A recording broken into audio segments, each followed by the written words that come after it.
lingsir wengi tan kendhat bebaya memala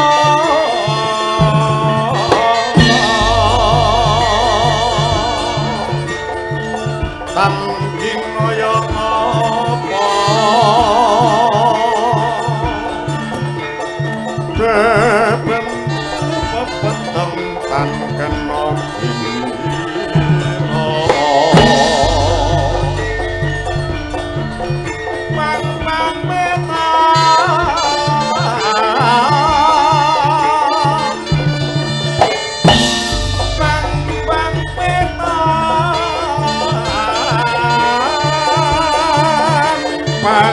pang wetan sempurna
Mumpung iki diparingi udan, Nduk. Iya, Mak, iya. Ngendikane para kiai kae kala mangsane wong ndedonga ki bakale dikabulake karo pangerane lamun ta pinuju ana tumuruning riris utawa tumuruning jawah. Iya. Banjur ndonga karo sapa? Ya ndonga marang ngarsane Gusti ingkang nyipta jagat, ndongaake kabeh para warga masyarakat ingkang lenggah ana ing kene. Oh ngono. Dongane piye, Mak? Dongane ana sumur neng pinggir sawah. Muga-muga wong kali pancur kabeh diparingi berkah barokah. Amin. Lungguh karep yen numpak sepur. Muga-muga kabeh wong mbamban kerep sehat panjang umur. Ana sumur neng pinggir kebon cengkeh. Muga-muga kabeh wong kali pancur diparingi rejeki akeh. Lungguh neng ngarep hawane panas. Muga-muga wong mbamban kerep utange lunas.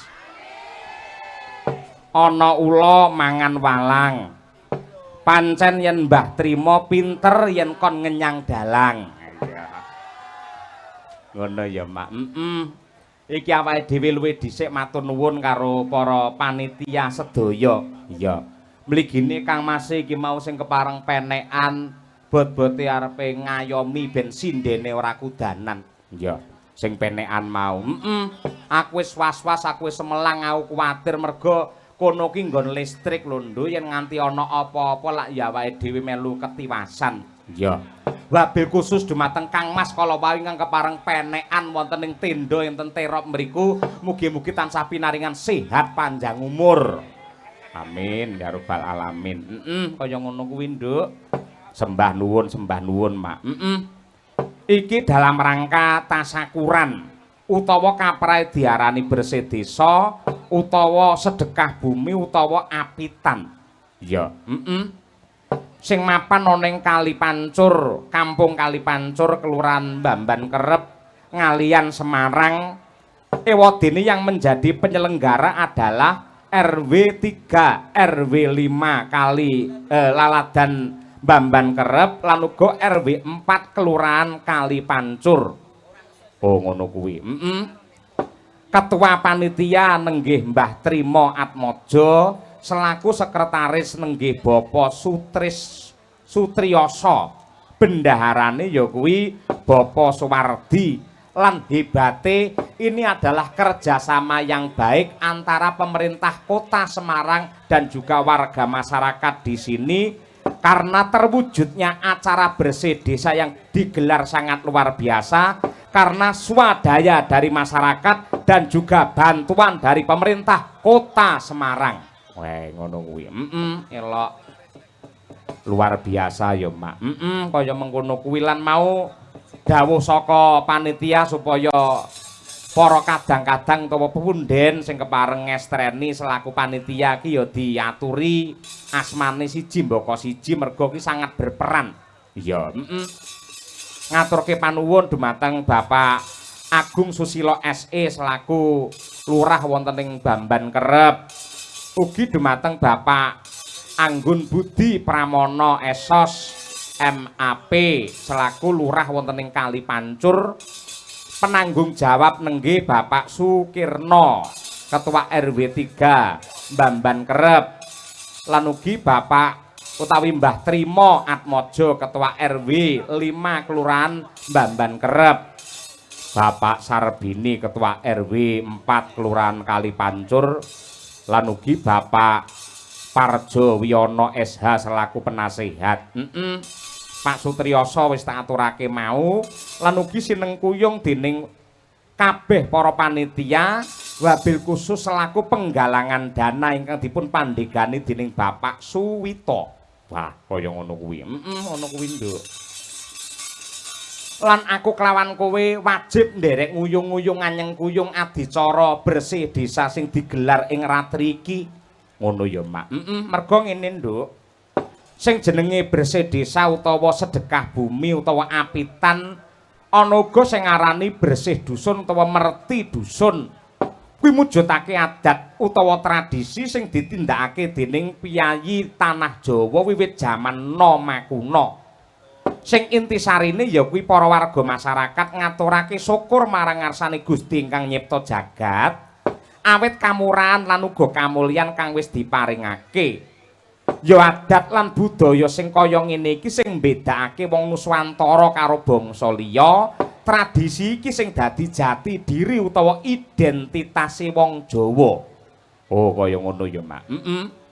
Lah, kejaba saka kuwi bersih desa dadi ajanging sedekah sing ditindakake dening para warga. Sedekah kuwi lak weweh ingkang awujud apa wae ingkang bisa maremake marang wong liya. Mula bersih desa ingkang ditindakake dening para warga iki mujudake amal sing becik merga bersih desa sing digelar iki tujuane atur panglipur marang kabeh sing kepareng rawuh ana ing lokasi lan uga ingkang kepareng mirsani lumantar streaming YouTube. Oh, kaya ngono kuwi. Mula janjane yen digandhengake utawa disambungake karo tuntunan agama, sejatine ya gandeng, sejatine ya sambung. Mung ora secara langsung. Tujuane ana pira wong bersih desa kuwi? Yen sak ngertiku tujuane wong bersih desa kuwi ana 3, sepisan syukuran, angka 2 sedekawan, dene kang angka 3 dadi ajange silaturahim sing nyatane telu-telune mau diperintahake dening agama. Oh, ngono.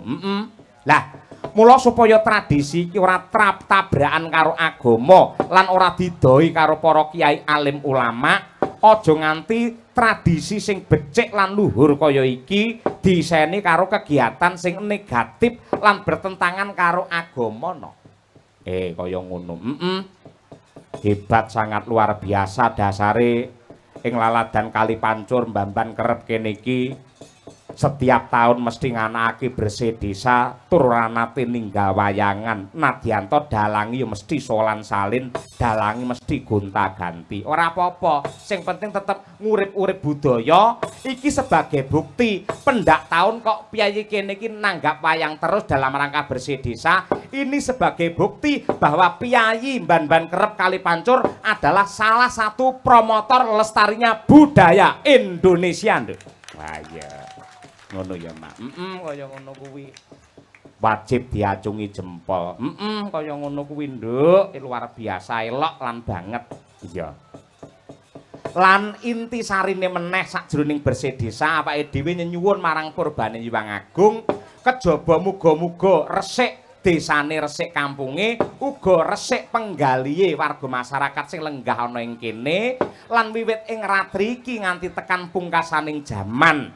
Ing laladan kene tansah manggih hayu lan rahayu durga mendak kala sirna yuwana basuki pinaringan rejeki ingkang melimpah ruah kebak barokah pinaringan wujude kesehatan lahir batin lan uga keselamatan donya tekan akhir. Allahumma hasbuna Allah wa ni'mal wakil.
Kejaba saka kuwi sagung para pepundhen panitia uga kepareng kirim nawala sing surasane ya kuwi ngersakake lelagon kangge jampining sayah.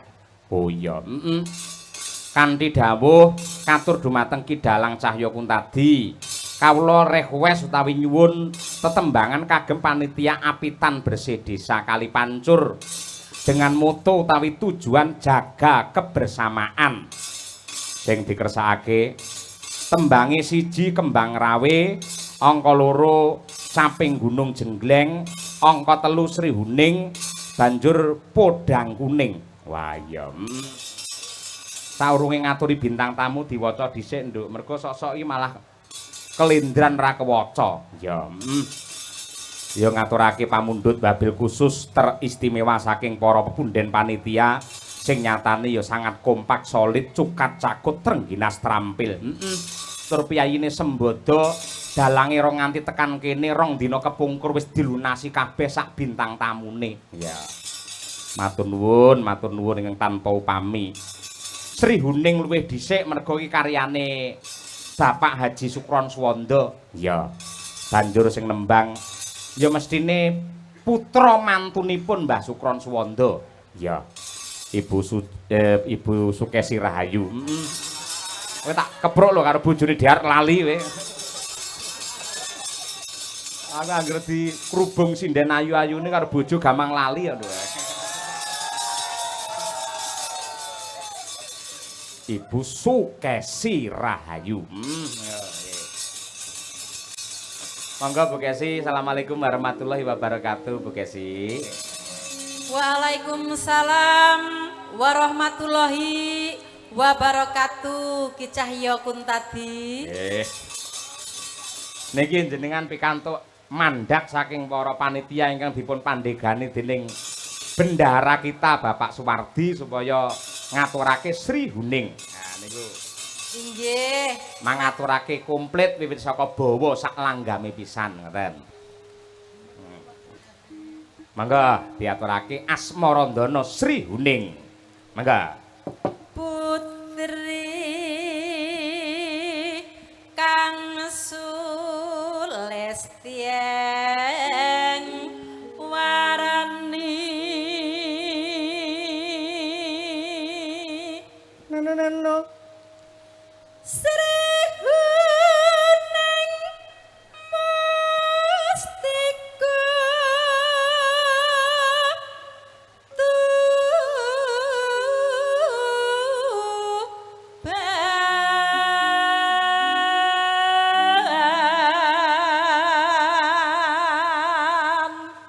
Nano labuh tresno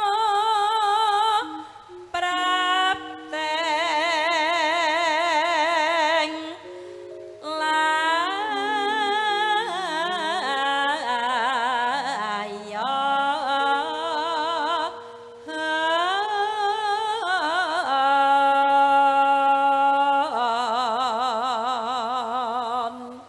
sekedhap menika wonten ingkang kepareng paring wara-wara kagem ingkang kagungan kendaraan utawi mobil Avanza putih kanthi plat nomor K1226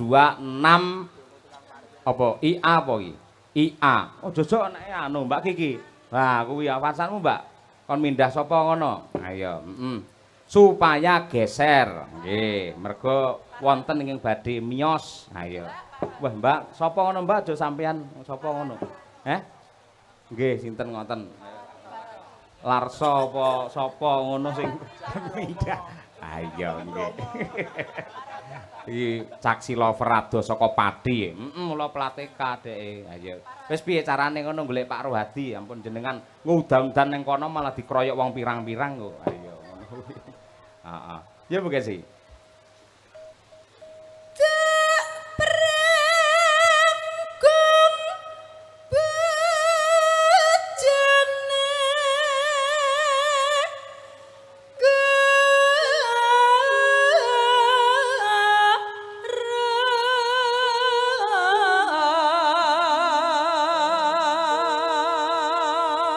Nano Bebela Wirat Maya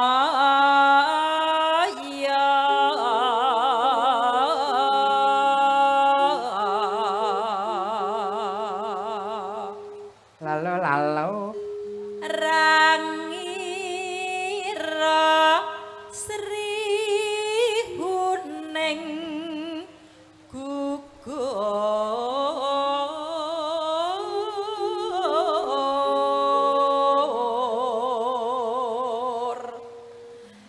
mongko musti kaneng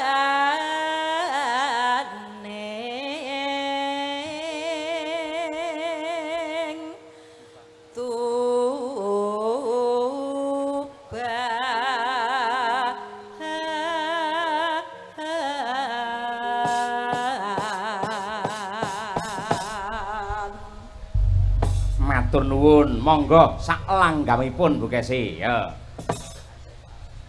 Sri Huning mesti kotuban labu tresna tuwen saya bakti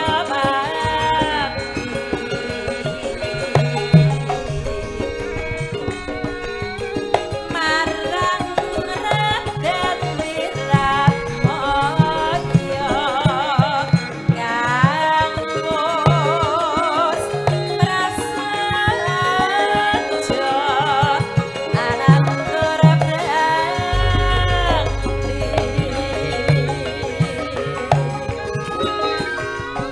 Sri Huning datang grahita kang rasa kadange pribadi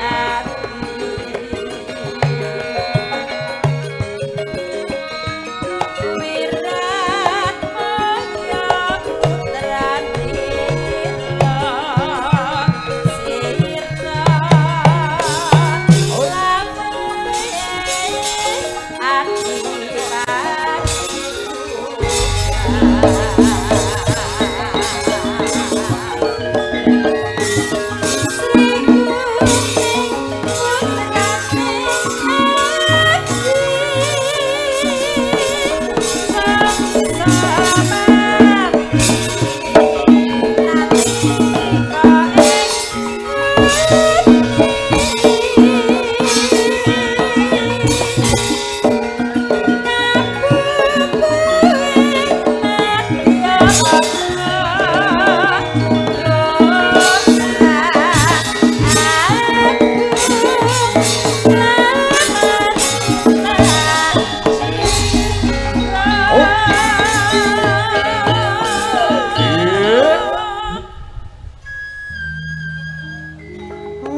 Lanjut serampat Mas. Hormati Mbah Paloyo. Ya, kan jumeneng nggih.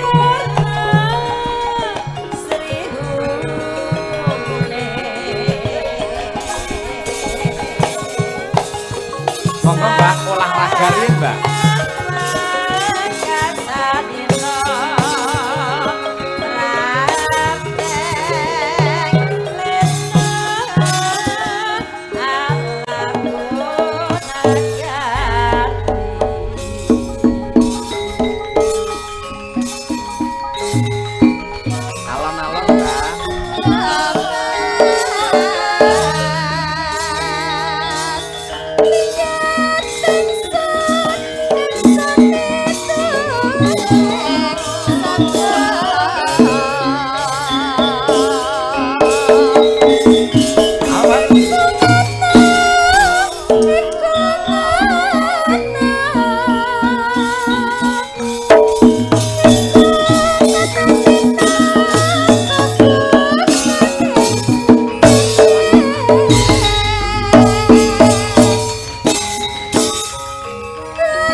dan Piyayi Jogja ning joget cara Tulungagung tetep luwes. Tepuk tangan untuk Mbah Waloyo elok tenan iki.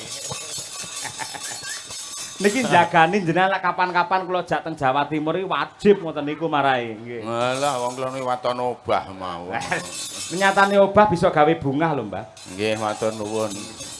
Bisa gawe bunga insyaallah dadi berkah tumrape Piyayi Kali Pancur. Amin matur nuwun. Assalamualaikum warahmatullahi wabarakatuh. Waalaikumsalam. Kaulit dengan kasarasan duwin karahayan mugi tansah winantu ing kula panjenengan sami katitik wonten ing kalodhangan menika panjenengan kula sami tansah keparampen nggih wonten ing papan menika kanthi kebaing kabingan. Iki cethora lengku ngomong iki. Jenengane arepe ndagel apa arepe genduren kok ngoten niku? Kalih ngabulke.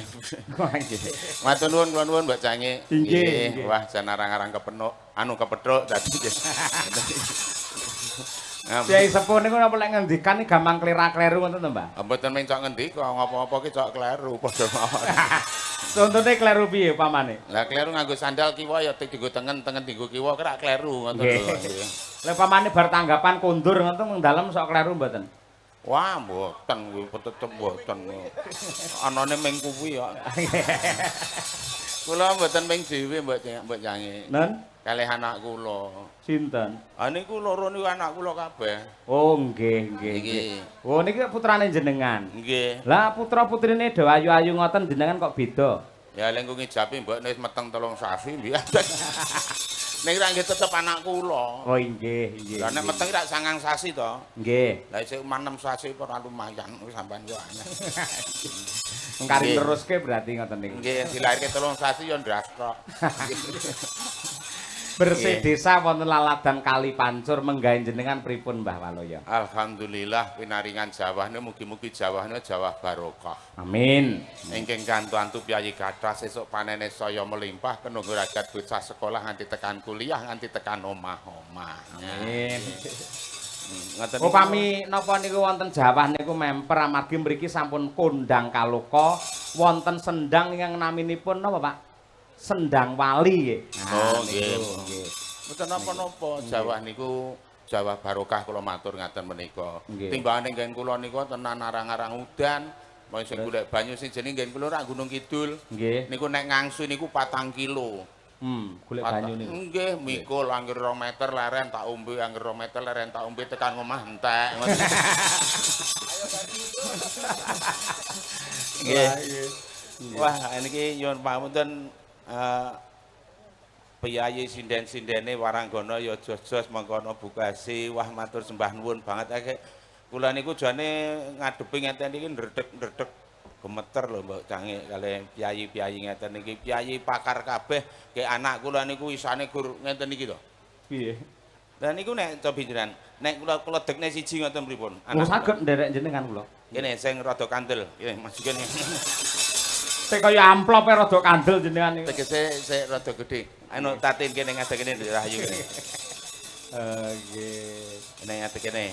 Niku ingkang sepuh ingkang pundi putra kekalih niku? Nek sing tuwa niku sing mentelung etan tunggale nggih jadah niku. Wah mboten enten nom tuwa niki ming laire keri karo dhisik. Oh, nggih. Lah iya kuwi. Nggih. Nggih, mike. Oh. Oh iya iya. Cek. Pripun, Pak? Wah iya Kok ngene. dadi aku sing diundang dhisik maksudnya piye? Lho, engko nek tak undang keri kuwi ya ngresula dari anakku pilih kasih. Lah kok nek pilih kasih ya berarti loro-lorone diundang kabeh no. Niki anak kula niku anak angkat jane. Oh, putra Andanu. Nggih, ning ya karo anak angkat kula ya gemati. Ora senggo-senggone niku anak angkat. Pokoke turuwe tak openi, mboten kok tegese anggere kemule rada munggah no tak duke. Loh. Napa mboten kualek niku? Lho, Kudune lek medhun diunggahke. lho, rak ngeten iki rak rada munggah. Iki ketok tak duke. Anggere rada kemudunen tak unggahke kok kene ketok gregeten kemule tak lempit ngoten. Tapi mas ketok kabeh lho, Pak. Ane ra yo aman nggih. Niki ngesuk Kang Dalu Mbak Limbo Mbak Cange.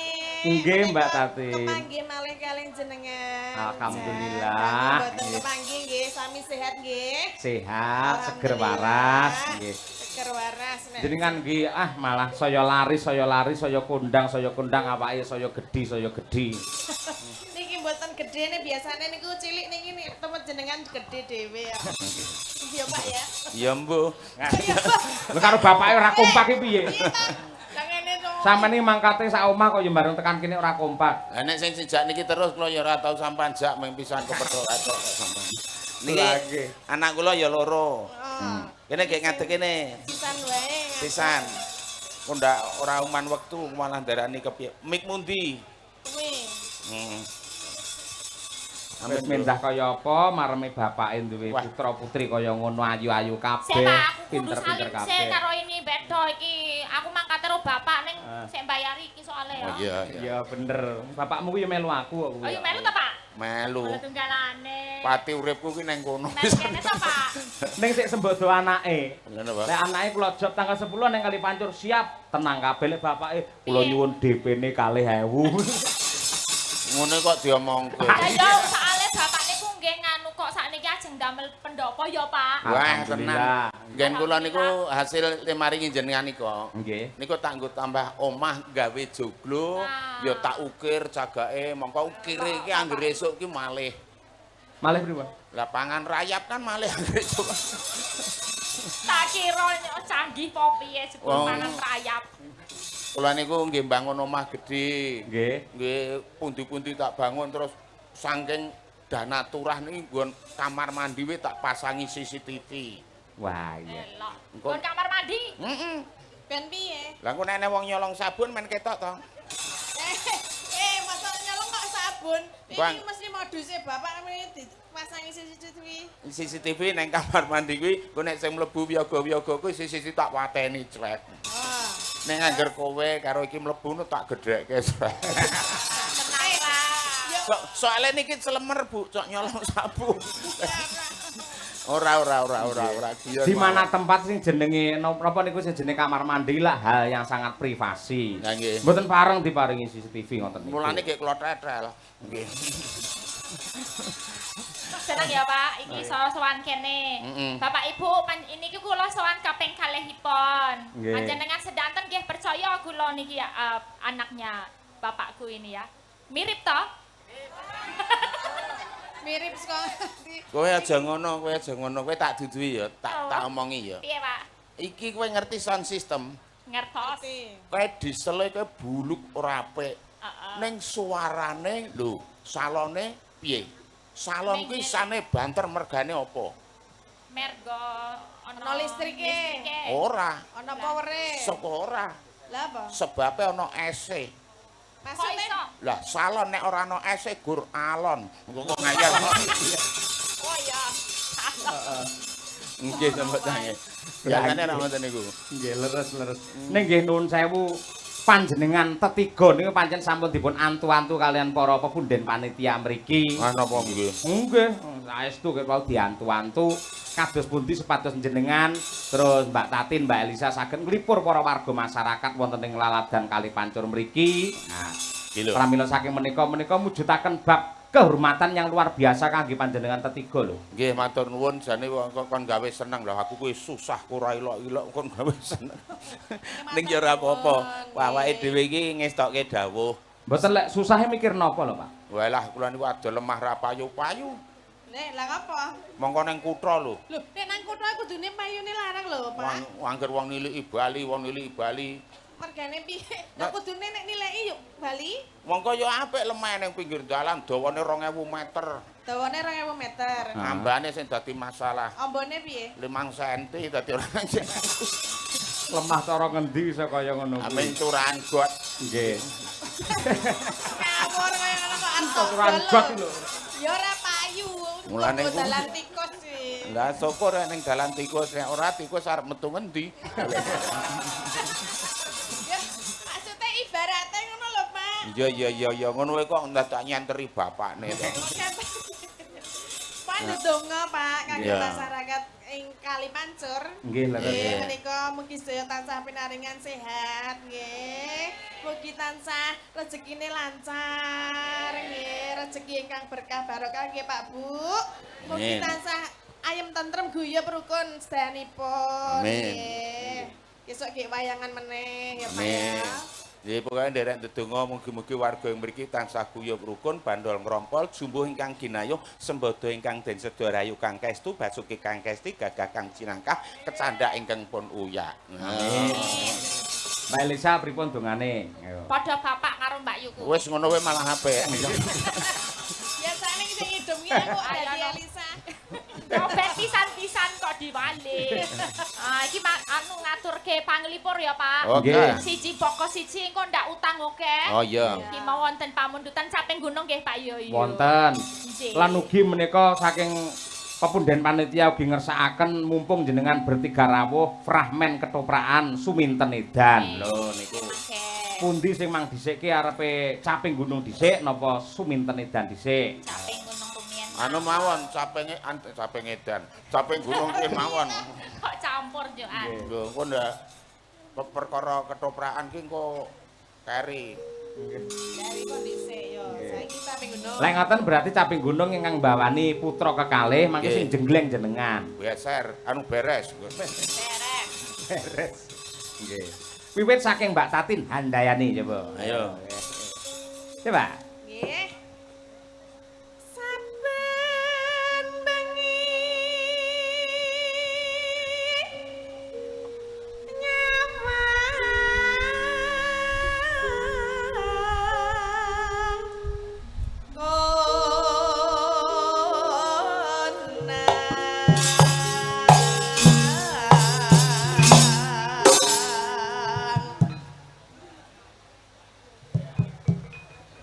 Ayo Mbak. Ayo mumbul. Kok malah keteprek, Pak. Mumbule kapan? Jane iki kepiye? Mas, ling ngendang mbok aja kaya motor masih busine. Kaya motor mati busine. Angger aku ngene ping dudut-dudut ra urip-urip, dudut-dudut. Ayo Mas Agus. Yang Agus apa? Lah sapa? Ngawur. Sinten Pak? Sinten? Kenalan. Agus ngono kok ngayal. Mosok pengendang Mas bengi. Heru. Lah nggih, Heru Su Agus. Tambahi.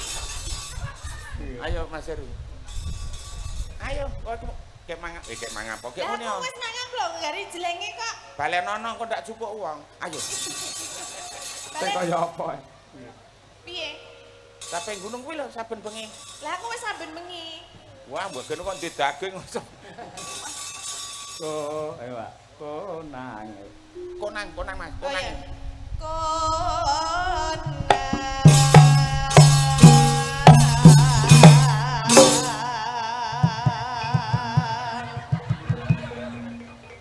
Nyuwun tulung Mas sampun dolanan wong tuwa.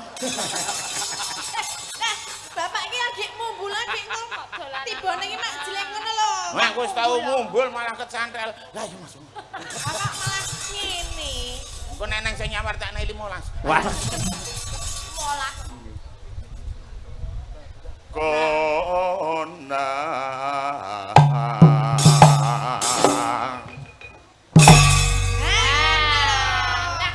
Apa, Pak? Ngapa? Aku ki baru operasi ya. Operasi apa? Kukul. Kukul kok nang kono iki kukul apa? Wah, kukul ki ora nganggo KTP, manggo ning ndi oleh wae. Tak siri kukuli ya Mbah ya. Lah umume nek kukul iki nanggon pipi apa bathuk apa janggut ngono kok dadi nang isor barang ana kukule. Iki kukul cerdas milih kon. Yen memajang Suarane anakku sing siji. mengkaro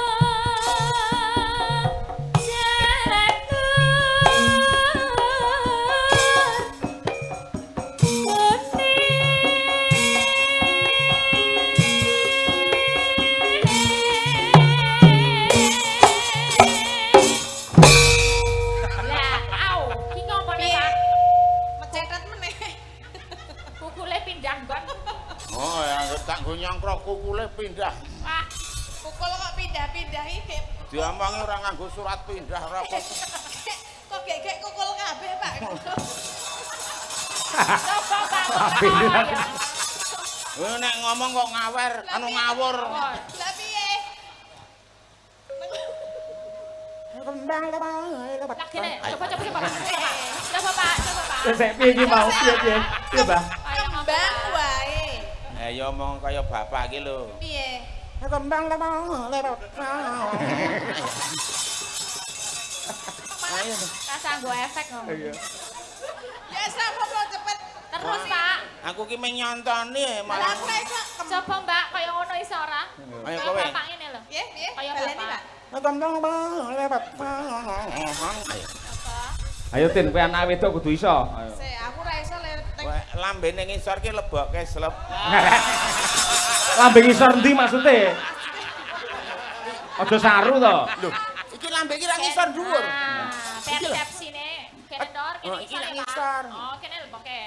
Lah sing jeneng lambe ra iki, mosok iki. Kembang lewat. Lah ibu-ibu itu guyu lho. Iki kok ana Kok iso teknologine piye? kok Pak Yoyo pengen nyobi, Pak. Wis tak cokot tiket mau malah ra iso-iso ya. Ayo, malah siso ya aku. Wah, malah dodolanan lambeku. Loh, nyatane nadyan ngoten niku dadi rejeki Wah, jenengan. aku Dadi napa niku sedekah jenengan nyenengne piyai mriki Wah, ya. aku ki muni kembang lewat. Ngono ki iso gawe teras iso Iya, iya, teras. Mergo kembang lewat.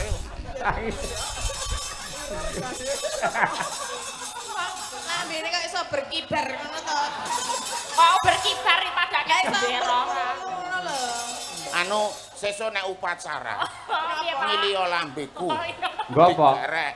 Lah jare iso berkibar. Ya ayo. Ya Tin, ada Tin. Mengah. Bener-bener.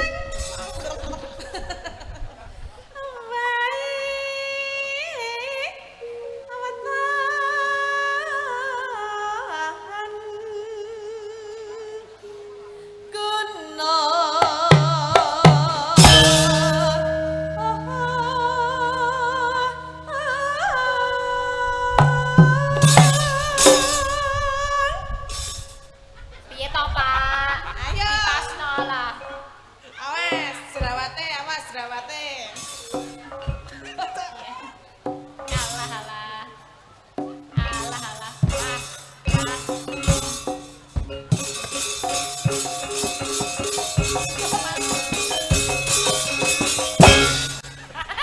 Kok iso kompak ngono lagi ketemu iki karo yoga-yoga kok kompak jenengan? Aku ki jan gumen, anu gumun. Ya kowe cerdas-cerdas tenan. Iya. Mas Angkara padane, Pak. Saya jenenge Mas Heru, Mas Kris, Mas Dedi, Mas Yan. Waduh, Alah koyo Kemeruh. kemeru ra. Pas Kris barang iki sing. lek Mas Herune bener Mas Kris Dedi ora eneng ki jenenge kuwi. Dedi, Oh, ya Kris. Teguh kuwi ana. Adirin, Parman, Wagiman, Giyo. Iya barang iki to. Heeh. Iya no. Jeneng sepirang-pirang kok ora neng sing cocok. Lah sampean ngawur kok, Mbah? Aku ki ngawure cok bener kok. Mayo. Bagian iki, Pak. Bacot iki, Pak. Sapitan. Hei, Pacitan. Piye to, Pak? pacitan kok Pacitan, Pak. Landiane aku ora iso kok kon bawa. Wong ning ndi iki ning kon caping gunung bawane iki pacitan ora kok sapiteng. Ora wurung ya ora ana. Ora wurung ya ora ana. Gak yo. Oh lah yo, pacitan. Ya jane gandeng jane kuwi jane. Suwi-suwi ya tekan kono ya. Pacitan lah panganan cara mbiyen kae to. Nggih. Akhire yo entek-entekan lek kuwareken ya sapi teng kuwi Ya bener ya. nek kok sapi teg gak wis sapi teg. Pacitan. Oh.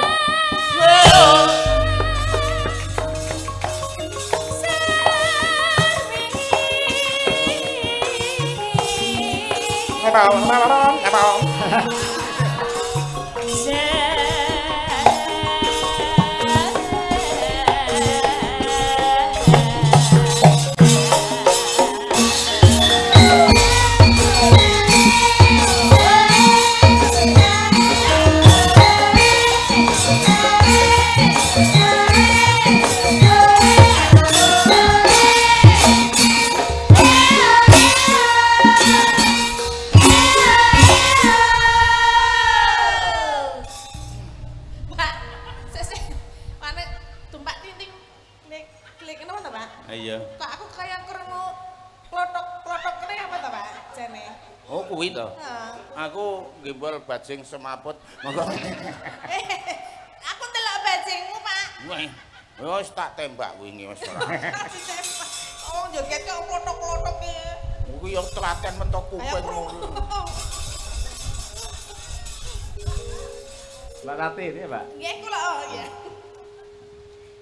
Pak, Apa? nek sinden mbokmu Piye? biyen Piye? muni panas iki wong Piye? sinden ki ora lipenan kok ngene iki. Lah ngapa? Sinden ki do nginang. Nang Zaman biyen gek susure gede banget ngono. Oh. Bawa ki ora dicopot muni panas ya. Fakah. Anggere rampung bawane gek idu. Ngono. Gilane. Mula mbiyen ki ora ning pemerkosaan. Lah mergane Lah sapa sing arep memperkosa wong susuran ora nang wis. Gila ya, Pak. Agene wong nang nyedakno susu ngokok ngakangmu ngok. Mboten niku sinden sing sepuh-sepuh to. Nggih, biyen. Sing nom riyen lak mboten to. Mboten nek sampeyan ngokok ngakangmu. Aku mbok aku wong ego akak. Mbokku ki ngongkon aku ling undang aku kok. Piye? Kalau ya ora kemut susur. Nah. Aku kok. Aku kok. Kok. Gak aku. Apa kuwi kerpe? Kok nasul wegah, Mbok. Oh, asem ki. Apa kuwi? Asem ki. Wah. Ngono ning. Ya, Mbak. Weh,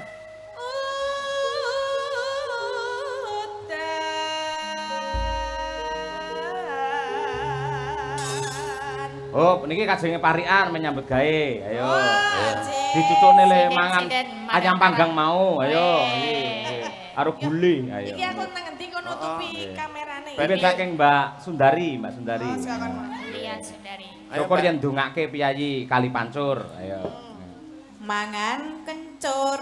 Mangan kencur. Kencur. Karo bayam. Wah, lelek-lelekan. Mugi warga kali pancur tansah ayem tentrem. Amin.